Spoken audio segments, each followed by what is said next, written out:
What happens when a state decides to restart executions after more than a decade? Today, we're diving into a shocking case that's making headlines across the nation.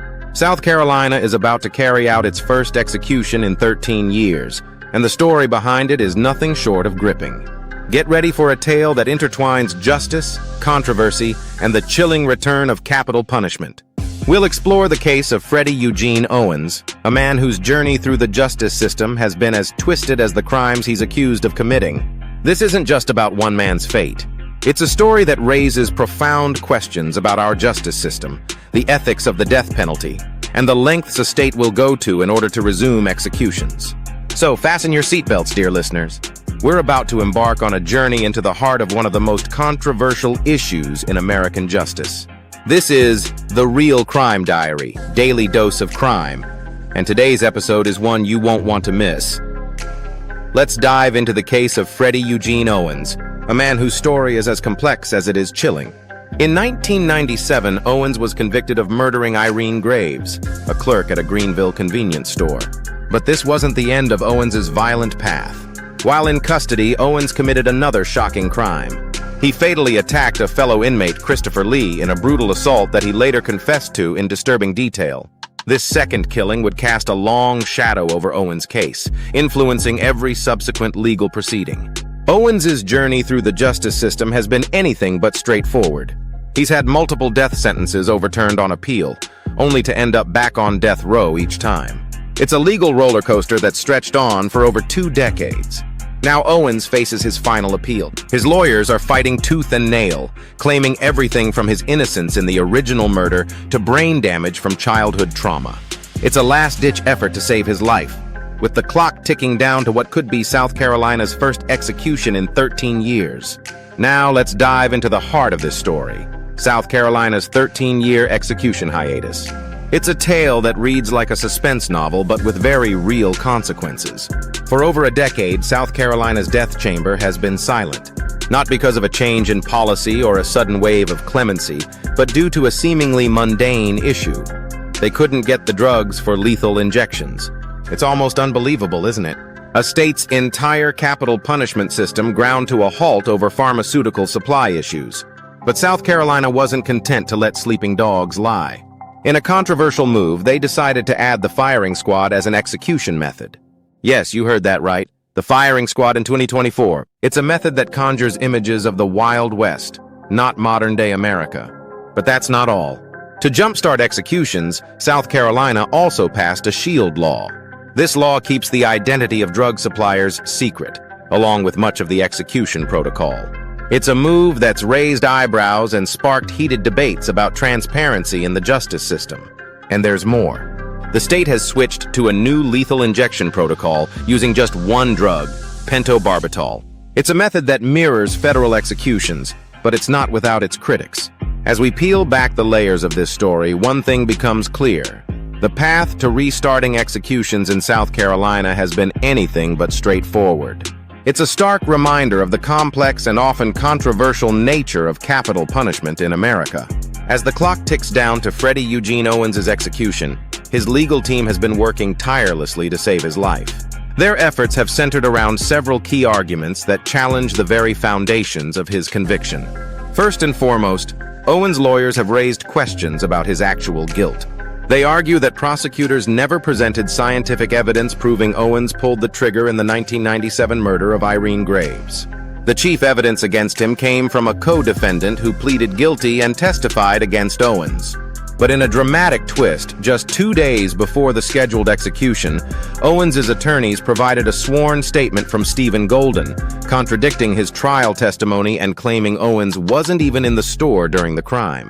Adding another layer to this complex case, Owens' defense team has highlighted his young age at the time of the crime, just 19 years old. They argue that he suffered brain damage from physical and sexual violence while in juvenile prison, potentially affecting his judgment and behavior. These final appeals have been met with resistance from prosecutors, who point to other testimonies from Owens' friends and former girlfriend, stating he had bragged about killing the clerk. As the legal battle rages on, all eyes turn to South Carolina Governor Henry McMaster. In a time-honored tradition, the governor will make his final decision on clemency just minutes before the scheduled execution. McMaster has promised to review Owens' petition, but has also stated his tendency to trust prosecutors and juries. With time running out, the question remains, will these last-minute efforts be enough to save Freddy Eugene Owens from execution? The case of Freddy Eugene Owens isn't just about one man's fate. It's a pivotal moment that sheds light on the broader landscape of capital punishment in South Carolina and across the United States. South Carolina's decision to resume executions after a 13-year hiatus raises significant questions about the future of the death penalty in the state. Once a regular occurrence, executions in South Carolina have become increasingly rare. In the early 2000s, the state was carrying out an average of 3 executions per year. But times have changed. Perhaps most telling is the dramatic decline in South Carolina's death row population. In early 2011, there were 63 inmates awaiting execution. Today, that number has plummeted to just 32. This sharp decrease isn't due to a surge in executions, but rather successful appeals and natural deaths. This trend isn't unique to South Carolina. Across the United States, we're seeing a general decline in both death sentences and executions. Many states have either abolished the death penalty or haven't carried out an execution in years. So, what does this mean for the future of capital punishment in South Carolina? The state's determination to restart executions seems to be swimming against the national tide. It raises questions about the sustainability of the death penalty system, both financially and ethically. As we delve deeper into this case, we can't ignore the ethical considerations that come with restarting executions after such a long hiatus. 13 years is a significant gap, and it raises questions about the moral implications of bringing back capital punishment. One of the main ethical concerns is whether it's justifiable to resume executions when the state has managed without them for over a decade. Critics argue that this pause demonstrated that the death penalty isn't necessary for justice or public safety. The controversy surrounding execution methods adds another layer to this ethical debate. South Carolina's decision to add the firing squad as an option has sparked intense discussions. Is it humane? Is it a step backwards in terms of civil rights? These are questions that society must grapple with. The new lethal injection protocol using pentobarbital also raises ethical concerns. While proponents argue it's more humane, others question the secrecy surrounding drug suppliers and the potential for botched executions. Public opinion plays a crucial role in this debate. Some argue that the death penalty serves as a deterrent and provides closure for victims' families. Others believe it's an outdated practice that risks executing innocent people and disproportionately affects marginalized communities. As we consider these ethical implications, it's clear that the resumption of executions in South Carolina is far from a simple matter of criminal justice. It's a complex issue that forces us to confront our values as a society and question the very nature of justice itself. As South Carolina prepares to carry out its first execution in 13 years, the question on everyone's mind is, what's next?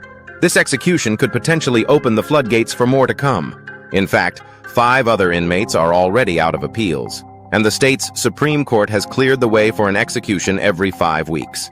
But it's not just about the numbers. This case has reignited the ongoing debate about capital punishment in the state and across the nation. Supporters argue that it's a necessary deterrent and a form of justice for victims' families. Critics, on the other hand, point to the risk of executing innocent people and the disproportionate impact on minority communities. The controversy surrounding execution methods adds another layer to this complex issue. South Carolina's decision to add the firing squad as an option has sparked intense discussion about what constitutes cruel and unusual punishment. As the state moves forward, it will undoubtedly face continued legal challenges and public scrutiny. The outcome of these cases could shape the future of capital punishment not just in South Carolina, but potentially across the United States. One thing is certain, the debate over the death penalty is far from over. As more cases come up for execution, we can expect to see increased activism, legal battles, and public discourse on this deeply divisive issue. As we come to the end of today's episode, it's clear that Freddy Eugene Owens' case is far more than just another execution. It's a stark reminder of the complexities and controversies surrounding capital punishment in America. From the lengthy hiatus in executions to the introduction of new methods, South Carolina's decision to restart the death penalty raises profound questions about justice, ethics, and the role of the state in matters of life and death. What does this mean for the future of criminal justice in our country? How will other states react? And most importantly, are we as a society comfortable with the answers to these questions? I encourage you to ponder these issues, share your thoughts, and join us for our next exploration into the world of true crime. Until then, stay vigilant and keep questioning.